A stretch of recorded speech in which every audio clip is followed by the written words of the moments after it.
हाँ प्यारे विद्यार्थियों, राधे राधे।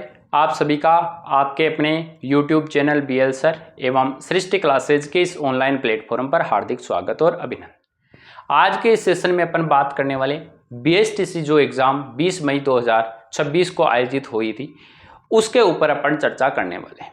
अब आपका पेपर हो गया है, आप लोगों ने आंसर की वगैरह भी मिला रही होगी, लेकिन आपके सामने थोड़ा सा पेपर, एक तो दो शिफ्टों में पेपर होने की वजह से आप थोड़े से असमंजस में होंगे और आप सोच रहे होंगे मुझे कॉलेज अलॉट होगी या नहीं होगी, कॉलेज अलॉट वाली मेरिट क्या रह सकती है।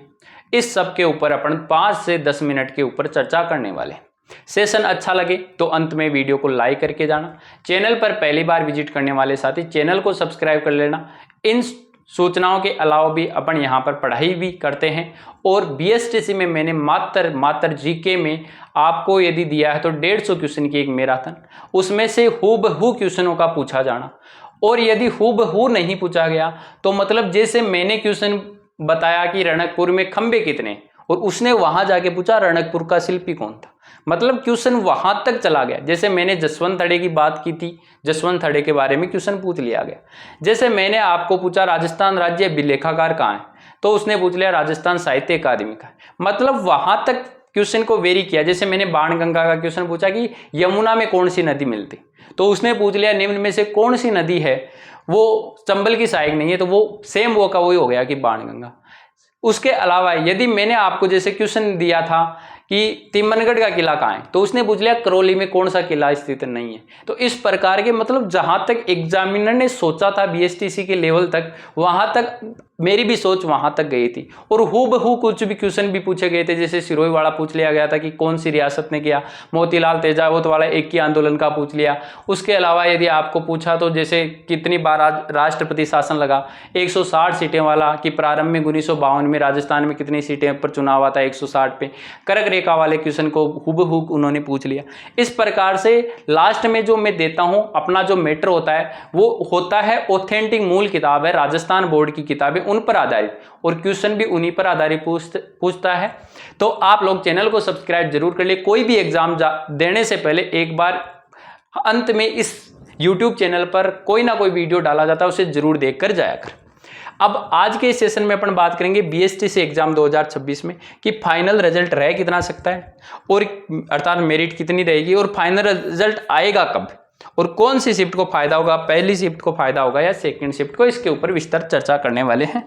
तो आपने अभी तक भी चैनल को सब्सक्राइब नहीं किया तो चैनल को सब्सक्राइब जरूर कर लें। सबसे पहले एग्जाम की अपन बात करें तो 20 मई 2026 को पारी फर्स्ट और पारी सेकंड के रूप में आपकी एग्जाम हुई। इसमें सबसे बड़ी बात यह है कि कौन सा पेपर कठिन आया, कौन सी पारी का पेपर कठिन आया। तो जहां तक मैंने पेपर के आंसर की भी करवाई है प्रोवाइड, जिन्होंने नहीं देखा वो देख भी ले। जहां तक मुझे लगा है कि कौन सी पारी का पेपर हार्ड है, तो यदि मैं सुबह की पारी की बात करूं तो सुबह की पारी का जो जीके है, सुबह की पारी का जो जीके है वो हार्ड लेवल नहीं, बहुत हार्ड लेवल का कहा जा सकता है। मतलब उसमें लगभग कोई क्वेश्चन है ऐसा है नॉर्मल लेवल का कोई क्वेश्चन था नहीं, 2-4 क्वेश्चन को छोड़ दे तो। और शाम की पारी का जीके बहुत आसान था, शाम का जीके आसान था। शाम का जीके क्या था, आसान जीके था।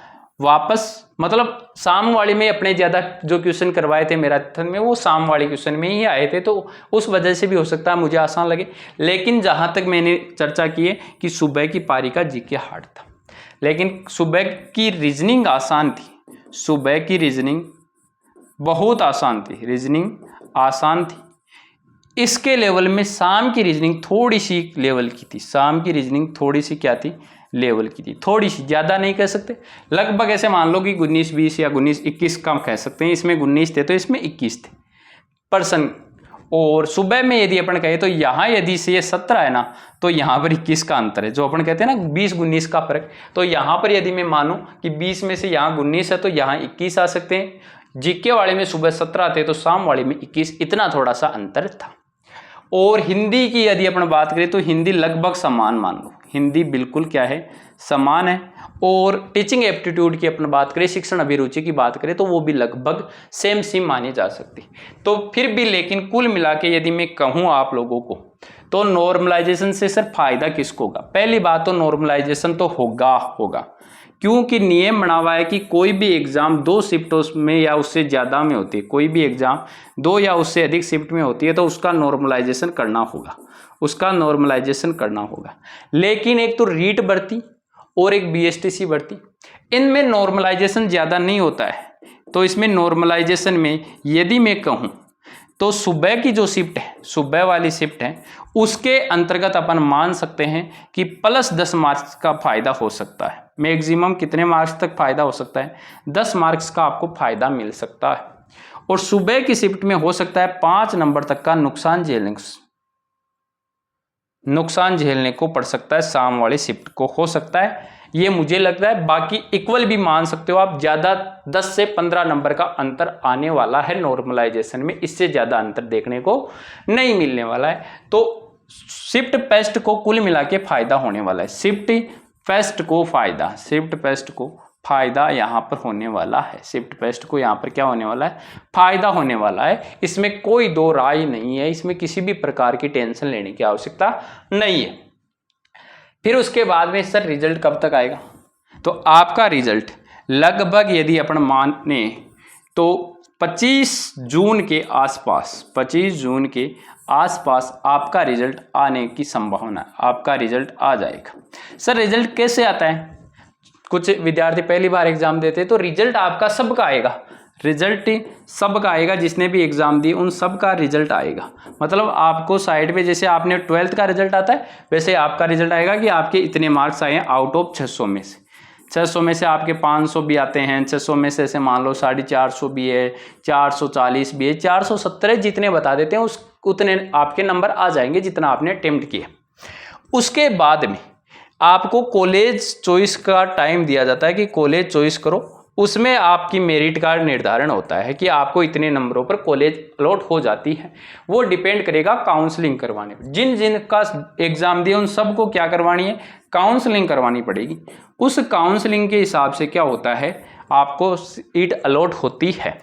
अब वो काउंसलिंग ऐसे मान लो कि ज़्यादा नंबर वालों ने कभी नहीं करवाई, एग्जाम तो दे ली, और कम नंबर वालों का भी हो जाता है कई बार क्या होता है जैसे एससी कैंडिडेट नहीं मिले तो इसके हिसाब से 2-3 बार रिजल्ट भी आता है। तो आपको काउंसलिंग करवाने के बाद में आपकी मेरिट का पता चलता है। रिजल्ट के साथ में किसी भी प्रकार की मेरिट का कोई निर्धारण नहीं होता है। यहाँ पर यदि अपन बात करें तो रिजल्ट जब भी आता है उसके साथ में आपको केवल मेरिट का कोई पता नहीं चलेगा, आपको आपके मार्क्स बता दिए जाएंगे। उसके बाद में काउंसलिंग शुरू होगी, आपको काउंसलिंग करवानी पड़ेगी। उस काउंसलिंग में आपका नंबर आता है तो फिर आप उस कॉलेज में जाके अपना डॉक्यूमेंट वेरिफिकेशन करवाए सकते हो। ठीक है, तो रिजल्ट की बात बता दी मैं 25 जून के आसपास, 25 से आप 30 जून मान सकते हो मैक्सिमम, इसके आसपास आपका रिजल्ट आपके सामने होगा। ठीक है, अब अपन बात करेंगे फाइनल मेरिट का। मैंने पहले बता दिया रिजल्ट के साथ में तो कोई मेरिट होगी नहीं, मतलब आपको कॉलेज किस नंबर पे आपको कॉलेज मिल सकती है। तो यदि मैं बात करूं आपके यदि 380 नंबर बन रहे हैं आउट ऑफ 600 में से, 380 प्लस नंबर यदि आपको मिल सकते हैं तो आपको 100% कॉलेज मिलने की संभावना यहाँ पर हो जाती है। 100% आपको कॉलेज आवंटित हो जाएगी। आपको जहाँ तक मुझे लग रहा है कि आपके 380 प्लस मार्क्स है, 380 से यदि मैं मान सकता हूँ तो 400 मार्क्स तक मान सकता हूँ। इतने नंबर यदि आपके आ रहे हैं तो आपको कॉलेज मिल सकती है। पूरी संभावना है 380 प्लस से 400 मार्क्स, यानी कुल मिला के यदि आपके आउट ऑफ 150 में से 150 क्वेश्चन थे, क्या 200 क्वेश्चन थे, कितने क्वेश्चन थे? 200 में से लगभग ऐसे मान लो कि 140 क्वेश्चन या 130 क्वेश्चन यदि आपके बैठ रहे, 130, 13 13 26, 13 3 39, 13 4 52, 4 नंबर का था ना, 3 नंबर का, 13 3 39 यानी 390। हाँ बिल्कुल 130 या 125 प्लस मार्क्स यानी काट पीट के आपके कुछ क्वेश्चन बच रहे हैं आउट ऑफ 200 में से। 200 में से 125 प्लस क्वेश्चन यदि आपके मिल रहे हैं, इसके अलावा कुछ कैंडिडेट की जैसे फीमेल है, SC ST वगैरह की, उनके यदि आप 350 मार्क्स पे आ रहे हैं तो आपको कॉलेज मिलने की संभावना है। ये मोटा मोटा अनुमान लगाया जा सकता है, बाकी डिपेंड करता है काउंसलिंग के ऊपर। पेपर और पेपर के स्तर को देखकर जहाँ तक मुझे उम्मीद है कि कहाँ तक आपको मिल सकती है, तो 200 में से 125 या 120 मार्क्स यदि आपके 200 में से यदि मैं बात करूं, 120 क्वेश्चन यदि आपके सही हो रहे हैं तो आपको आराम से कॉलेज मिलने की पूरी संभावना है। अब कई बार आप सोच रहे होंगे 450 पर भी नहीं मिलेंगी, वो थोड़ी सी अलग बातें होती है। 380 से 400 के बीच में आपको आराम से कॉलेज का निर्धारण हो जाएगा, यानी आपको कॉलेज आवंटित हो जाएगी। कॉलेज आवंटित होने के बाद में आपको वहां पर जाकर अपना डॉक्यूमेंट वेरिफिकेशन करवाओगे तो आपकी बीएसटीसी की क्लासेस शुरू हो जाएगी। उसके बाद में ये तो आपको बीएसटीसी करवाने का मैटर होता है। फिर आपको अभी मैं बता देता हूं, जिनका बीएसटीसी में सिलेक्शन होता है उन विद्यार्थियों को साथ के साथ में बीएसटीसी के साथ साथ आपको रीट की तैयारी करनी चाहिए। ध्यान रखना, बहुत लेवल 1 वालों के लिए बहुत फायदा है, क्योंकि आप देख रहे हो अभी बीएड में तो लोगों की रुचि नहीं है, बीएड में तो लोग रुचि नहीं दिखा रहे। अभी बीएड के पीटीटी के जो फॉर्म भरे, पीटीटी के फॉर्म आपने देखा होगा, बहुत कम फॉर्म लगे, जितनी सीट है उतने भी फॉर्म नहीं, और वो भी बार बार डेट बढ़ा के।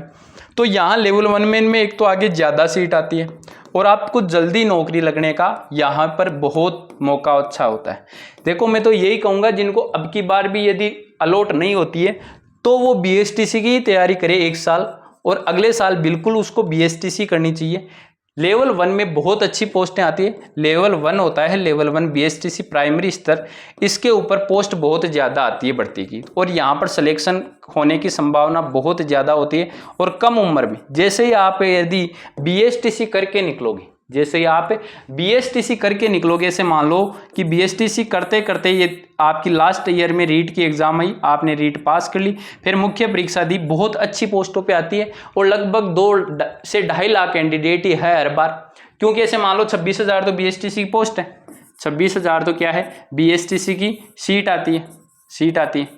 और ऐसे मान लो बाहरी करके भी हर साल 50,000, तो हर 2 साल में लगभग 50,000 की इनकी भर्ती भी हो जाती है। तो लगभग ये 2 लाख कैंडिडेट के अंदर ही मुकाबला चलता रहता है, इनमें ज़्यादा बढ़ने की संभावना नहीं होती। तो अब की बार यदि किसी ने 12वीं के साथ ही दिया है, उसका अब की बार ऐसे मान लो किसी कारणवश नहीं हो पाया, 12वीं था, पता भी नहीं रहता है, 2 महीने का ही टाइम मिलता है, तो अगले साल आपको जरूर वापस बीएसटीसी देनी चाहिए। मैं तो ये कह रहा हूँ कि अगले साल आपको जरूर बीएसटीसी देनी चाहिए और बीएसटीसी करनी चाहिए कम उम्र में। लगभग ऐसे मान लो आपकी उम्र अभी तक यदि आपने 12वीं का पास की तो 12, 5, 17 साल हुई है, 17 में 3 और ऐड कर लो, यानी आप 20 से 21 साल की उम्र में एक सरकारी टीचर लेवल 10 ग्रेड पे यदि मैं बात करूँ तो 3600 ग्रेड पे 3600 के मास्टर बन जाओगे। 20 साल की उम्र में आप 20 साल में लेवल 10 की एक 3600 ग्रेड पे की शानदार नौकरी प्राप्त कर लोगे। उसके बाद में आप अच्छे से अपनी और कोई भी तैयारी कर सकते हो, और फिर भी आपको पता है गवर्नमेंट में एक बार आने के बाद में और वगैरह यदि तैयारी करते हैं तो समय लगता है, इसमें कम मुकाबला होता है, तो आगे के लिए ये प्रोसेस रहती है। आपको वीडियो कैसा क्या लगा, आपको जानकारी कैसी क्या लगी, कमेंट में जरूर बताएं। उसके साथ में चैनल पर यदि आपने पहली बार विजिट किया है तो चैनल को सब्सक्राइब करके जाइए। डिस्क्रिप्शन में यदि आप जाओगे तो टेलीग्राम जो लिंक है, टेलीग्राम की लिंक है, उसे क्लिक करके टेलीग्राम जो चैनल है उसे जरूर ज्वाइन कर ले, वहां पर भी आपको चीजें बता दी जाती है। इसी आशा और उम्मीद के साथ में कि आपको ये वीडियो अच्छा लगा होगा। मिलते हैं किसी नेक्स्ट वीडियो में, तब तक के लिए ऑल द बेस्ट। धन्यवाद। राम राम प्यारे विद्यार्थियों।